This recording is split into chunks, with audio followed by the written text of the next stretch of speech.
სირთულეზე ვისაუბრებთ ჩვენს თანაწამყვან უძვირფასეს ფსიქოთერაპევტ ლალი ბადრიძესთან ერთად. ლალი, გამარჯობა. გადასარევად გამოიყურები და გილოცავ გუშინდელ თქვენ წარმოდგენას პრემიერას უკაცრავად. მოგესალმებით. ეს იყო პირველი სხვათა შორის საქართველოში, რაც გუშინ ალბათ განხორციელდა პირველად საქართველოში. მოგესალმებით პირველ რიგში და მივესალმები მაყურებელს. მოკლედ პრემიერის პირველი დღე მქონდა ამდენ მსახიობებში და არტისტებში გარშემო და ეს იყო გუშინდელი დღე, იყო ჩემთვის აი საოცარი გამოცდილება. პირველად საქართველოში ჩატარდა პლეიბექ თეატრი და იყო პლეიბექ თეატრის პრემიერა. ანუ პირველად საქართველოში ჩემთვის იყო პირველი, მსახიობებისთვის იყო პირველი და მსახიობები ესენი იყვნენ ადამიანები, რომლებიც არ არიან მსახიობები და პლეიბექ თეატრს არ ჭირდება. ერთი თეკო ჩუბინიძის ერთადერთი. რა არის პლეიბექ თეატრი? პლეიბექ თეატრი არის მაყურებლისა და მსახიობების თეატრი. მაყურებელი ყვება ისტორიას, მსახიობები იქვე სპონტანურად თამაშობენ და უბრუნებენ მაყურებელს. ეს არის საშუალება, რომ შენს ამბავს შეხედო გვერდიდან. გვერდიდან დაინახო გათამაშებული და ეს თამაშდება სხვადასხვა სახით. სხვათა შორის ჯონათან ფოქსი, რომელმაც ეს თეატრი შექმნა 70-იან წლებში, თვითონაც არ ელოდა ესეთი გავრცელება თუ ექნებოდა და მსოფლიოს 70 ქვეყანაში არსებობს პლეიბექ თეატრი. საქართველოში არ იყო აქამდე და ეხლა უკვე არის და გუშინ ეს გავაკეთეთ ჩვენ ონკოპაციენტებისთვის.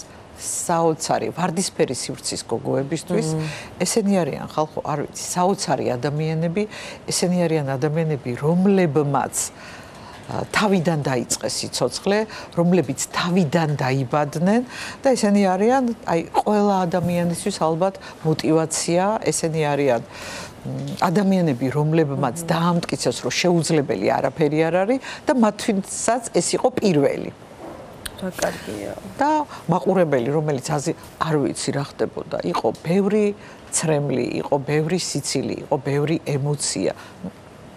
ეს იყო აი მართლა რა ვთქვა, ახალი ცხოვრების დასაწყისი ბევრისთვის, ასე აღმოჩნდა. და ქართულ თეატრს შემატა შენ კიდე ის სიახლე, რაც აქამდე არ ქონდა და ჩვენ რასაც იცი რა შესაქმე სავარჯიშოები არის ესეთ ჩვენ პროფესიაში და ჩვენ თეატრალურ შეცავს სწავლობდით, გაგვიკეთებია მსგავსი სავარჯიში და ამას ჭირდება დიდი თავისუფლება, ამას ჭირდება შინაგანი ინტელექტიც, ამას ჭირდება ემოციური ინტელექტი რაც მთავარია. აუცილებლად პირველ რიგში. მოაზროვნე მსახიობიც. ამიტომ წარმომიდგენია ის ადამიანები, რომელთაც ძალიან დიდი ცვლილებები ჰქონდათ ბოლო პერიოდში ცხოვრებაში, როგორ შეასრულებდნენ. და ჩვენ იმიტომ რომ მან გულწრფელობა ამთავარი. ჩვენ მე და ცისია ჩოლოყაშვილი, ოპერის ყოფილი პრიმა ბალერინა, უკვე ფსიქოთერაპევტია ცისიაც და ჩვენ მუშაობდით ამ გუნდთან ოფიციალური აკრედიტებული სპეციალისტები ვართ ამ პლეიბექ თეატრის, ვისწავლეთ და მოკლედ მე ვასწავლეთ ამ ჩვენს გოგოებს და ეს იყო, არ ვიცი. რა მაგარი ყოფილა თეატრი? ძალიან მაგარია თეატრი. კაი, ერთი წამი. ხალხი ელოდება პირველ ნაბიჯებს. ისე წავედით ემოციებში, აჩო. ხო, თქვენ ჩაიძირეთ. მე კი გისმენ და მე ძალიან მომწონს, მაგრამ პირველი იყო. მაგრამ თქვენსაც ეს ხო პირველი იყო. ხო და მოდი მოვყვეთ დღეს რაზე ვსაუბრობთ ხალხო. პირველზე და ალბათ პირველი ნაბიჯი რო გადადგა რა გჭირდება იმისთვის, ხო პირველი ნაბიჯი რო გადადგა, თუნდაც ჩემი გუშინდელი გამოცდილება. პირველი ნაბიჯი რო გადადგა იმისკენ, რისკენაც მიდიხარ, მე ასე მგონია, რომ თავისუფალი უნდა იყო სხვა ადამიანების გავლენისგან, იმისგან, რომ რა სიტყვის ხალხი, მაგალითად, ფსიქოთერაპევტი ხარ თუ რეჟისორი, ხო? და როცა შენ იცი, რომ ეს გინდა რომ გააკეთო და მოსიჯო, რატომაც არა, როცა შენ თავში პოულობ ძალას, როცა ანუ გარედან არ ელოდები აღიარებას, როცა შიგნიდან მთავარი შენთვის არის, შენ რას გრძნობ. ანუ როცა შენ თავს პირველ ადგილას აყენებ და აკეთებ იმას, რაც შენ გინდა. რა თქმა უნდა, იმის გათვალისწინებით, რომ სხვა არ დააზიანო, და პირველი ნაბიჯის გადადგმა მაშინ არის განსაკუთრებით ტკბილი, როცა შენ ზუსტად იცი, რომ ეს შენია.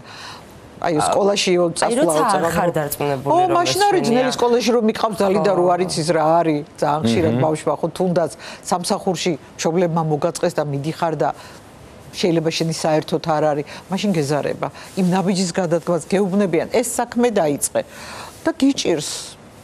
არ იცი რომ ეს შენია თუ არა. როცა შენ იცი რომ ეს შენია და ზუსტად იპოვე ის, მაშინ პირველი ნაბიჯის გადადგმა არის უფრო ადვილი. და პირველი ნაბიჯით იწყება ხომ სოფლიოს შემოვლა. ნამდვილად. თუ არ გადადგი ნაბიჯი მაინც შიში როგორ უნდა გადალახონ ადამიანებმა, იმიტომ რომ ყველას აქვს ბუნებრივია მარცხის შიში. წარმატებულ ადამიანებსაც პირიქით უფრო ეშინიათ ხოლმე, რომ წარმატების მერე უფრო მძიმე იქნება ეს დაცემა და კრახი. როგორ უნდა მოერიონ თავს, როგორ გადალახონ შიში? მეტყვი მარცხისთვის თუ მზად არ ახარ და არ ელოდები რომ რაღაც შეიძლება ცუდი მოხდეს და მარტო ფიქრობ იმაზე რომ ეს აუცილებლად კარგი იქნება, ეს აუცილებლად წარმატებული იქნება, მაშინ მარცხი ძალიან ძნელია. მე მუშაობ აბიტურიენტებთან, რომლებიც გამოცდაზე გასulis შიშის გამო ძალიან ხშირად დაბალ შეფასებას დებენ და ძირითადი რა არის, რას ვაკეთებთ? უბრალოდ ვეკითხები რომ აი თქვათ ვერ ჩააბარე, ჩაიჭერი, რა იქნება? აღმოჩნდა რომ არც არაფერი სასწაული ქვეყანა არ ინგრევა. ან მოვემზადები, ან მუშაობას დავიწყებ, ან რაღაცა დრო რო გავა მერე შეუდგები მეცადინეობას. მოკლედ, როცა იცი გაურკვევლობას, როცა ამთავრებ და ელოდები რომ ეს უარესი იქნება, მაშინ აღარ გეშინია გადადგმის, იმიტომ რომ რაც მოხდება უკეთესია, ხო? თუ ცუდი მოხდა, უკვე მზად ხარ, ჩემთან დადიან ძალიან შეძლებული ადამიანები უმეტესად. და გარედან რო ჩანს ხოლმე ამბობენ ხოლმე, ამას რა ენაღლება, იმდენი ფული აქვს. ამის უკან იმდენი წარუმატებლობა დგას, ის რო გამოუვიდა, ის რო ეხლა შემდგარია ადამიანების უმეტესობამ იმდენჯერ დაიწყო თავიდან, დაეცა თავიდან დაიწყო და ერთი ისტორია მახსენდება, როდესაც ერთ-ერთ მწერალს, რომლის წიგნიც გახდა ბესტსელერი და კითხეს, რომ თქვენო რა იღბლიანი ხართო? აიო, თქვენი პირველივე წიგნიო, როგორი გამოვიდაო, ესეთიო, წარმატებულიო და კიო, 22 წლის მერეო. პირველი ნაბიჯისთვის უნდა მოვემზადოთ, ნახე? წინასწარ ის ნაბიჯი რო გადადგა რაღაც мотивация უნდა გქონდეს, უნდა იცოდეს საით მიდიხარ. და არ უნდა გადადო რომ ამას ორშაბათს გავაკეთებ, ხვალ გავაკეთებ, თუ გინდა რომ გააკეთო, აი ადექი და დღესვე გადადგი. ნებისმიერი ნაბიჯი, სულ პატარა და პაწაწინა ნაბიჯი. და მერე უკვე მიყვები, მერე გადადგავ და მიდიხარ. როცა ვსაუბრობთ ბავშვებზე, აი მაგალითად პირველი კლასი, პირველი სკოლა, ბაღი ხო მათთვის სტრესია ეს ახალი გარემო. პირველი ექსკურსია, მე მახსოვს ჩემ მამდა φίλი როგორ ღელავდა პირველ ექსკურსიაზე, იმიტომ რომ არ ვიცი რაღაც მოვატყუა ნათესავმა და არ მინდა ექსკურსიაზე და ეს ოთხკვირიანი გლოვა და ნუ რა თქმა უნდა მაინც გაუშვეს და უკეთეს აღმოაჩინა რომ თურმე რა კარგია, ხო? მაგრამ ხო ბოდიშს ვიხდი ეს ბატონა ჩანაცვლება რა არა მარტო სკოლა, ეგ პატარა რაღაცები. ეგ არის კითხვა. ზუსტად ეგ ბავშვებს როგორ ვუხსნით მაგას ხალბატონო ლალი რომ წინასწარით რა აი ან ბაღში რომ იყვავს ან სკოლაში სასურველია რომ წინასწარ მიიყვანო დაათვალიერებინო გარემო ნახოს უკვე შეხედოს რა ხდება ის კი არა რომ ბაღში მივიყვანი დავტოვე და იტიროს და დამშვიდდება არა იცოდეს რომ თუნდაც მეც იქვე ვარ შეეჩვიოს ნელა-ნელა ეს ბავშვისთვის ესე უცბად მოიწყვიტე გულიდან და ბაღში დატოვე ძნელია ძალიან მაგრამ როცა იცის რომ მე იქვე ვარ ერთი დღე, ორი დღე, მე ნელა-ნელა გშორდება და უკვე ეჩვევა. ეს ზუსტად ეგრე ვქენით ჩვენს კი. ეგრე ვქენით, ეგრე მივაჩვეთ, რომ იდეაში პირველად ენახები, მეორე დღეს ენახები, მესამე დღეს და მე აღარ ენახები. მე ცოტა ხანს ტოვებ. ხო, მე კი ნელა-ნელა და თუნდაც ოღონდ ბავშვმა ხო არ იცის წინასწარ რა უნდა და როგორ გადადგას, მაგალითად ხატვაზე როგორ მივიდეს. იგივე. მივიყვანოთ, გარემო ვაჩვენოთ, დახატოს, შეხედოს, მოეწონება ერთხელ, ორჯერ ხუთჯერ და თუ უკვე ნახე რომ არ მოსწონს, ესე იგი მისი არ არის. უბრალოდ რამე არ მოსიჯა, როგორ გაიგებს მისი. რა უფრო რთულია ამ პირველი ნაბიჯების საერთოდ პირველად გადადგმა თუ დაუშვათ აი ჩვენ რომ თქვით წარდგენაში კრახის მერე ხელახლა დაწყება. ვისთვის როგორ? ვიღაცისთვის დაწყება უფრო ძნელია, ვიღაცისთვის ის შეცდომა და წარუმატებლობა სტიმულია, რომ მე ამას შევძლებ, მე ამას გავაკეთებ. ვიღაცისთვის შეიძლება უკვე ამის მერე ნაბიჯის გადადგმა ძნელი იყოს და ვეღარ გაბედოს. ძალიან მნიშვნელოვანია ამ დროს ახლობლების მხარდაჭერა. რომ იცი რა, ჩვენ ყველანი, რა ვიცი, შეუმცდარი ადამიანი არსებობს? არ არსებობს ადამიანი, ვისაც რამე არ შეგვშლია, ხო? და ამ შეცდომისგან თუ შენ გამოიტან აზრს, რომ რატო შეგეშალა, ედისონი რას ამბობდა? მე ვისწავლე, უბრალოდ აღმოვაჩინე 1000 წარუმატებელი მეთოდი. მეთოდი, რომელიც არ მუშაობს. თორე მე დავიქციე და დავინგრიე, არა ხო? და შექმნა ნატურა. იმდენჯერ სადა. ნუ ასეთი ადამიანებისთვის мотиваციაა, რომ აი მე ამას მაინც ვაჭობ, მე ამას მაინც გავაკეთებ და რწმენა არის ძალიან მნიშვნელოვანი. როცა გჯერა, რომ შენ ეს გამოგივა, აი მე რომ მჯეროდა, რომ ფრეიბეკ თეატრი გუჟი შედგებოდა. ხო, ეგ ზუსტად იცოდი, შენ რა კარგ საქმეს აკეთებდი და როცა არ ვიცით, მაშინ არც გადადგავი ნაბიჯი. ჯობია რომ არ გადადგა ნაბიჯი. თუ ინანო ის რაც გააკეთები დრე, ინანო ის რაც არ გააკეთე. მე მაგალითად ვამბობ, რომ როცა არჩევანი მაქვს იმას შორის, რომ ნაბიჯი გადავდგა, თუ გავჩერდე, ყოველთვის გადავდგა ნაბიჯი, მოქმედებისკენ ვარ ყოველთვის, რომ მე რეგული არ დამწყეს, რომ რატო არ გავაკეთე. გადავდგა და ვნახო, იქნება და ჩემია. ზოგჯერ არის, რომ ეს ნაბიჯი გარედან არის ნაკარნახევი, მაგრამ აი ამას წინათაც ვლაპარაკობდი, რომ სამყაროში არსებობს შემთხვევითობა და არსებობს მინიშნება. თუ ერთხელ წამიყვანეს პატარა თეატრში მოვხვდი, ძალიან მომეწონა. მეორედ ქუჩაში მოვდივარ და მსახიობი შემხვდა, რომელიც გამომელაპარაკა. მესამედ რაღაცა სკოლაში სპექტაკლი დაადგე, სადაც ფავარი როლი ვითამაშე და სამჯერ წამომივიდა ერთი და იგივე ემოცია, ესე იგი ნიშანი მაქვს, რომ წადი შვილო მსახიობი გახდი. ხო? ან ზოგჯერ არის, რომ პირიქით. რაღაცა ნიშანი მაქვს, რომ ეს არ გააკეთო. აი ერთმანეთისგან დამოუკიდებელი ამბები ერთმანეთს აეწყობა და განიშნებს, რომ ეს შენი არის თუ არ არის. მე მაგალითად ნიშნების მჯერა სამყაროსგან. მეც მჯერა. მე არ მჯერა. მაგრამ ნიშნების მიუხედავად მაინც ვერ ვძლევ ყველანაირი ნიშნების მიუხედავად ძალიან. როგორ შეიძლება რომ დაუშვათ ან რა შეიძლება უთხრათ ადამიანებს, ვისაც აი ამ პირველი ნაბიჯის გადადგმის ეშინა, იმიტომ რომ კრახი არ განიცადოს. ანუ როგორ мотиваცია მთავარი ამ ნაბიჯის გადადგმის რა არის? რომ შეიძლება წარმატებული იყოს თუ უბრალოდ მე სინანულში იქნები რომ ეს ნაბიჯი არ გადადგან. მთავარი მამოძრავებელი და მამოტივირებელი ძალა რა არის ნაბიჯის გადადგმაზე როცა ვსაუბრობთ?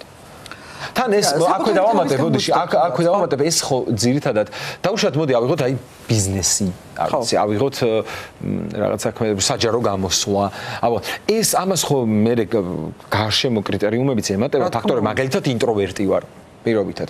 ინტროვერტისთვის ხო გაცილებით რთულად გადასადგმელია საჯარო გამოსვლის ნაბიჯი, ვიდრე ექსტროვერტისთვის, რომელიც მე ექსტროვერტი ვარ დაუშვათ, მაგრამ საჯარო გამოსვლა ექსტროვერტისთვის არის მარტივი. ხო, შეიძლება საერთოდ არ იყოს, იმიტომ რომ ახალი გამოცდილება, რა ვიცი, ხა საჯარო გამოსვლას გააჩნია, ხა 1000 ადამიანი გისმენს თუ 100,000, ხო?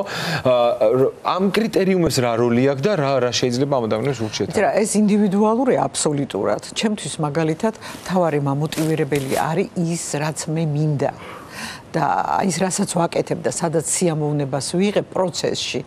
რა თქმა უნდა, იმას ვხედავ შორს, ხო, იმ მიზანს, რაც შემია, მაგრამ თვითონ ამ პროცესით როცა იღებ სიამოვნებას და როცა ეს სიამოვნებს, თუ მე ვიტანჯები, რასაც ვაკეთებ, ჩემი აზრით, რა ვიცი, ეს ადამიანმა შეიძლება ჩანაცვლოს იმის, რაც სიამოვნებას მანიჭებს და ბიზნესზე თქვი, ხო? ჩემთვის თუ აზრი არის მარტო ის, რომ მქონდეს დიდი ფული, არ მესმის.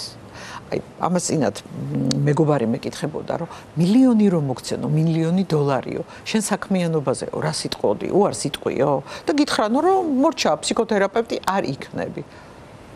აი, შემიძლია დავიფიცო ხატებზე, არ მინდა. $1,000,000 რომ მოგცენო, არ მინდა, არც ეს $1,000,000 თუ მე რანაირი ხალხია კაცო. არასოდეს ის არაკეთო, რაც შენ გიყვარს, მაშინ ვინ ვარ? აი, ვერისთვის ვცხოვრობ, მაშინ მითხარი? მართალია ცხადია კაცო მესმის. უბრალოდ ხო, ნახეთ, ალბათ ერთი არის რომ აი ბიზნესზე რო შეხოთ, ერთი არის რომ ფული ვიშოვო და არის მეორე რომ ჩემი საყვარელი საქმე ვაკეთო. თუმცა აი მოდი ცოტა შევცვალოთ რაკურსი. ის რომ რაღაცას პირველად ვაკეთებ, ეს შეიძლება იყოს წარუმატებელი და ეს შეიძლება იყოს წარმატებული.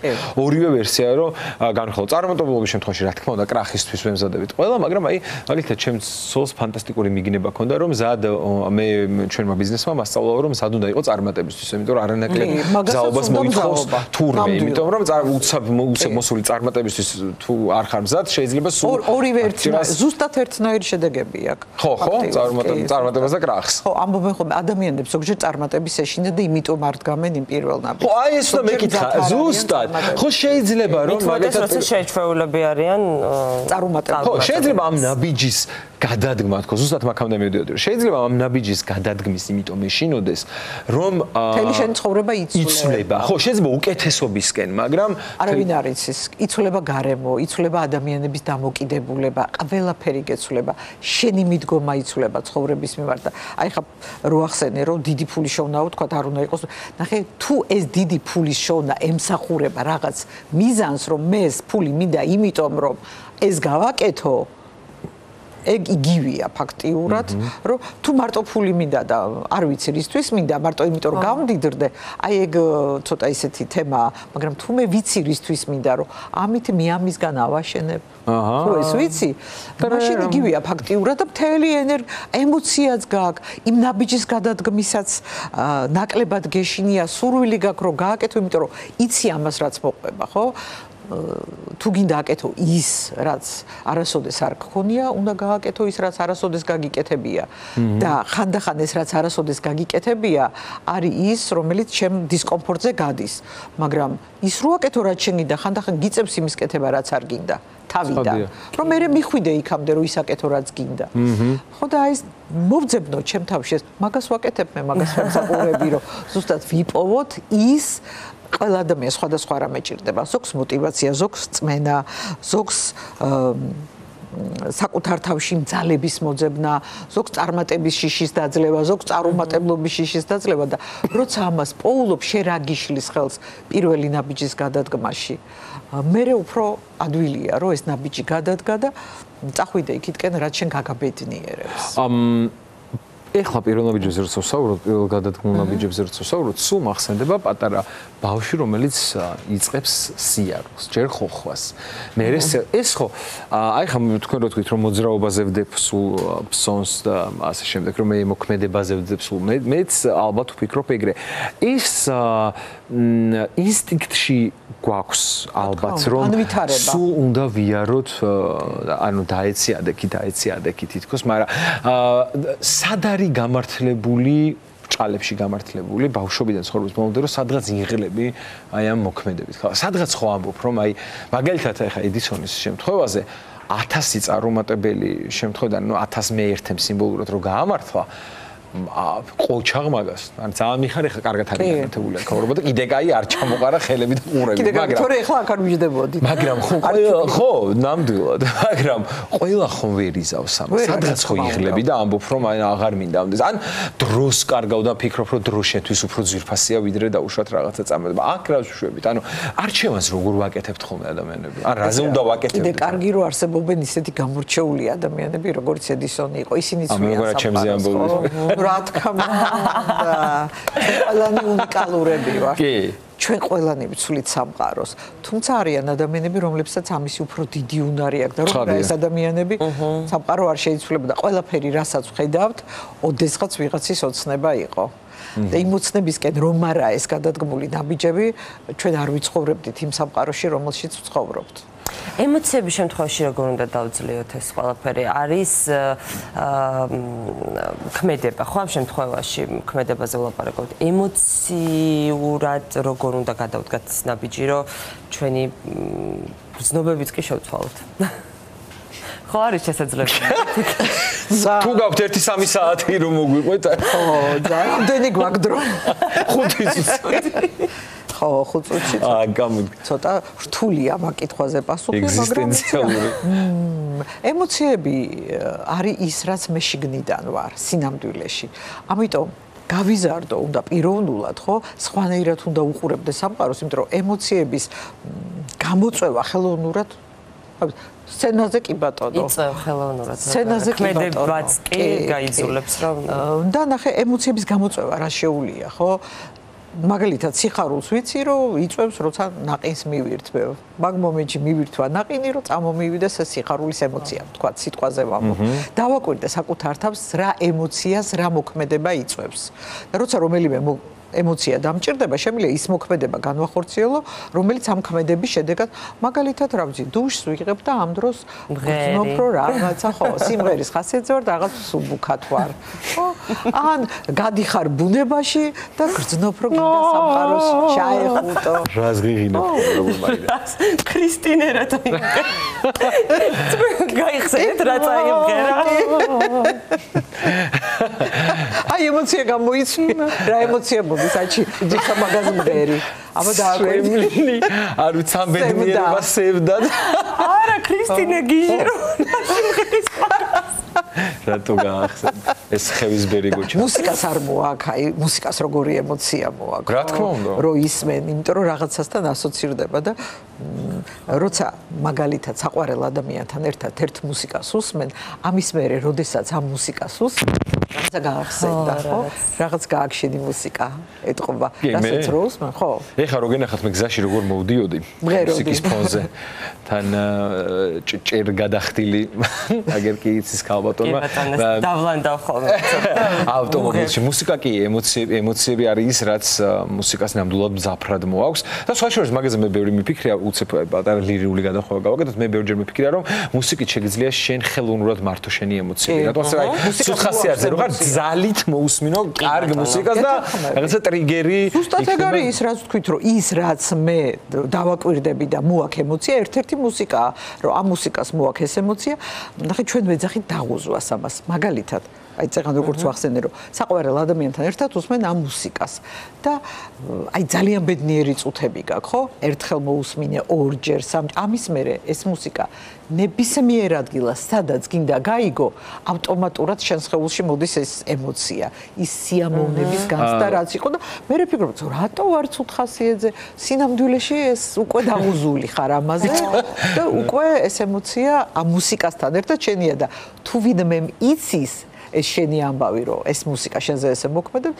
ცუდ ხასიათზე როცა ხარ ჩაგირთავენი მუსიკას და ცუდიც არ რჩება ალბათ ერთადერთი მინდა თქვენი ალბათ თავარი თავარი წინადადება რა იქნება იმ ადამიანებს რომ მოდი აი რაღაც გაკეთებას თუ აპირებდით მოდი იყოს ხვალდილა ეს მინდა ველოდებით ორშაბათს იყოს ახლა არ ვიცი არა ხვალდილა არის ისევ ხვალ ყოველი დღე ხვალ რო გათენდება ისევ ხვალ არის ხო ამიტომ თუ რამის გაკეთება მინდა გადავდგა ნაბიჯი თუნდაც ეს იყოს პატარა თუნდაც იყოს მაგალითად გადავწყვიტე ორშაბათს ვიწყებ ვარჯიშს წავიდე მოვძებნო დარბაზი სადაც ვარჯიშს ვიწყებ ვიყიდო სპორტულები რამე გავაკეთო იმისთვის უკვე რომ მე ხვალ ამას ნამდვილად ვაკეთებ მაგრამ დღეს ვიწყებ კეთებას გავიგე არავითარ შემთხვევაში ხვალ არ უდგამ ნაბიჯს ანუ მაგვიძა რაც დღეს ვაკეთებ ეგეც უკვე ხვალინდელი საქმე არის ნაბიჯი ძალიან დიდი მადლობა ქალბატონო როგორც ყოველთვის ძალიან საინტერესო პოზიტიური იყო რაც თავარია